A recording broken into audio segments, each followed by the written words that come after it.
Bonjour, bienvenue à toutes et tous, à nouveau dans la cour des anges. Bienvenue à tous, très heureux de vous retrouver une nouvelle fois pour cette guidance de la semaine du 27 mai au 2 juin 2024.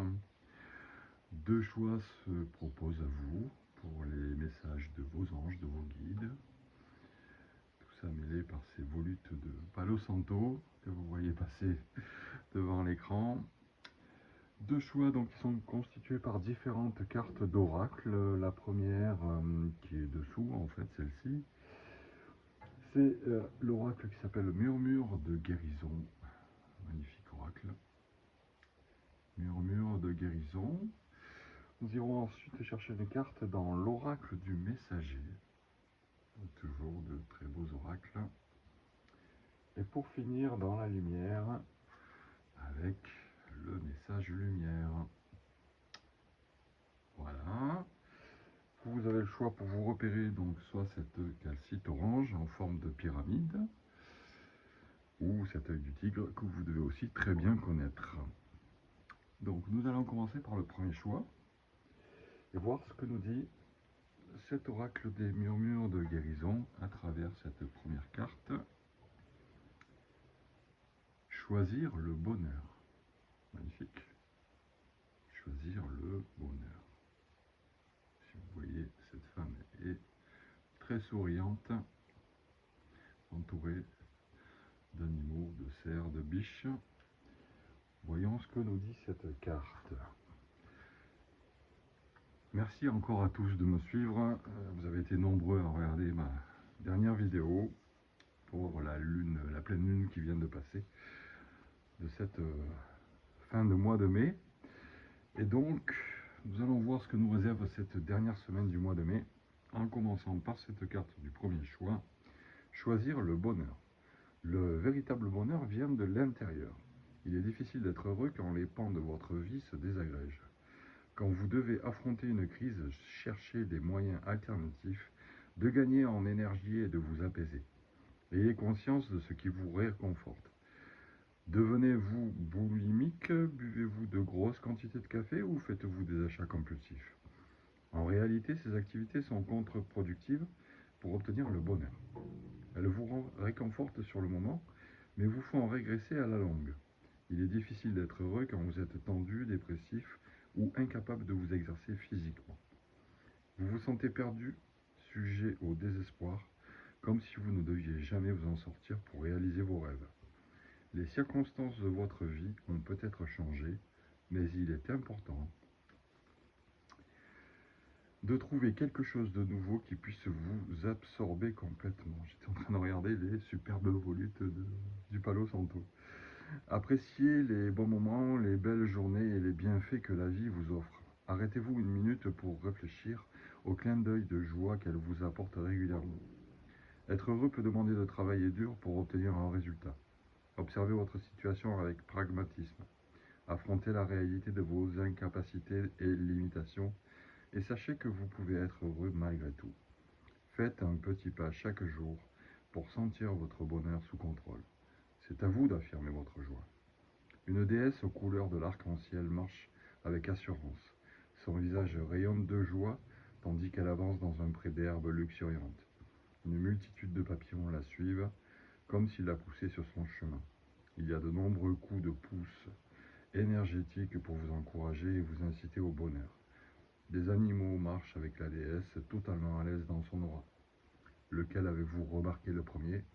C'est celui qui détient le plus de messages pour vous. L'énergie de l'arc-en-ciel issue de la déesse représente vos chakras. Assurez-vous que vos besoins de base soient comblés et stabilisés. Quand vous travaillez sur le bonheur, essayez de vous équilibrer le mieux possible. Vous pourrez bien sûr revenir en arrière pour observer en faisant pause la carte qui est effectivement très très belle. Voyons ce que nous dit l'oracle du messager par cette carte avec cette étoile à 5 branches. Le messager nous dit écoutez les anciens.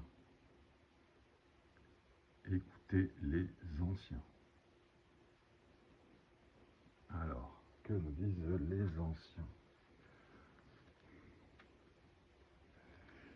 Alors, il faut toujours écouter les anciens, effectivement, avec beaucoup d'attention. Les peuples indigènes du monde sont ceux qui ont vécu en harmonie avec la terre pendant d'innombrables générations. Parmi eux sont les anciens, dont la connaissance et la sagesse nous enseignent notre relation avec la nature, comment mener une vie de conscience empathique et mieux comprendre notre rôle de gardien de la terre.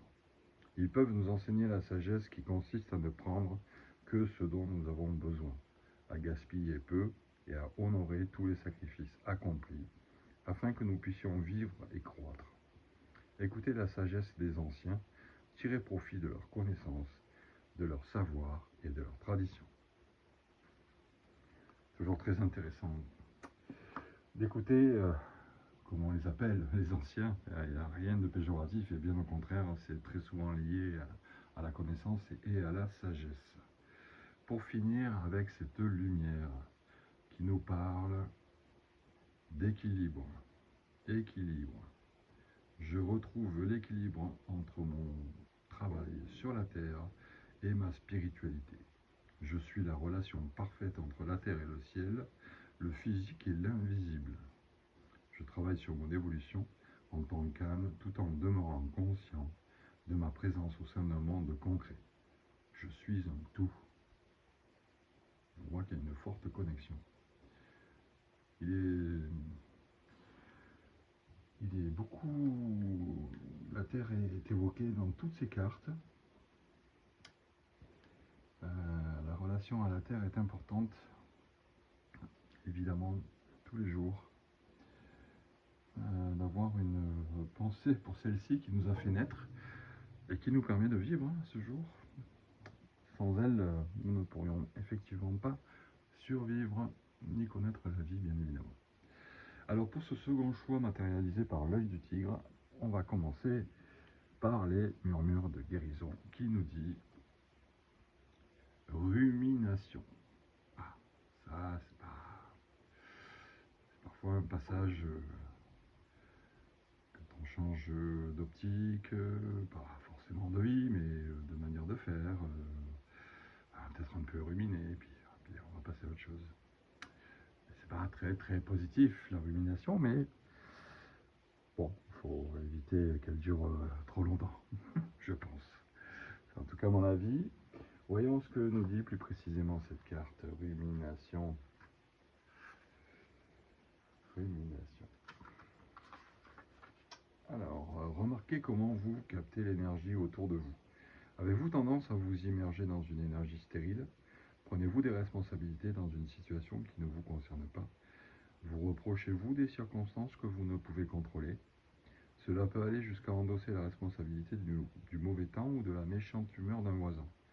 Cela n'a aucun sens et pourtant vous sentez que vous y avez joué un rôle. Passez-vous un temps injustifié à réfléchir aux situations des autres? L'examen de soi est un moyen d'identifier un éventuel engagement dans la pensée négative.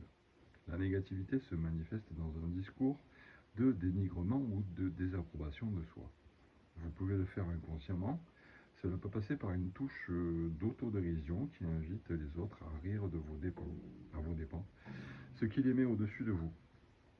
Vous laissez à quelqu'un d'autre la place, l'occasion ou le gain qui vous revenait de droit. Alors, du coup, vous lui avez laissé effectivement la place. Vous vous excusez constamment, ce qui affaiblit votre énergie. On dirait que vous avez honte de votre présence dans certaines situations. Vous avez une dépendance envers les situations négatives et vous colportez des rumeurs. Ayez l'honnêteté de réfléchir au lieu où vous captez l'énergie négative. Décidez de faire des changements pour le meilleur. Une futiliste sur la carte joue entourée de ses pensées. Cette carte décrit les idées et situations qui encombrent votre psychisme. Les personnages reflètent les histoires qui vous ont absorbé avec votre consentement. Le verre au-dessus et derrière la tête de la flûtiste dénote la capacité de soigner vos pensées. Les oiseaux, les étoiles et les fleurs représentent la croissance, la guérison, l'amour, les bienfaits et la connexion à soi. Si vous trouvez que vous pensez trop à une chose, trouvez une distraction pour avancer. La musique est un moyen fantastique de calmer votre esprit. Effectivement, c'est bien ce que je pensais. C'est carte un petit peu négative, mais il y a des moyens de s'en sortir. Alors, les messagers, que nous disent les messagers? Ils nous disent prêtez attention à vos rêves. Petite larme à son œil gauche. Prêtez attention à vos rêves.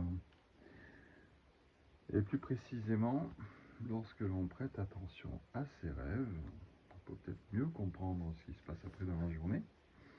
La carte veut nous dire vos rêves sont un puissant outil pour augmenter votre conscience de vous-même, car ils contiennent la vérité sans voile. Que ce soit un rêve ou un cauchemar, ils sont les clés pour comprendre votre moi intérieur. À la fois vos joies et vos peurs. Ça permet évidemment de comprendre votre moi intérieur, à la fois vos joies et vos peurs. C'était la fin de la phrase. Communiez avec Gaïa, terre-mère Gaïa, et le grand esprit dans la tranquillité de votre sommeil. Apprenez à lire et à interpréter vos rêves.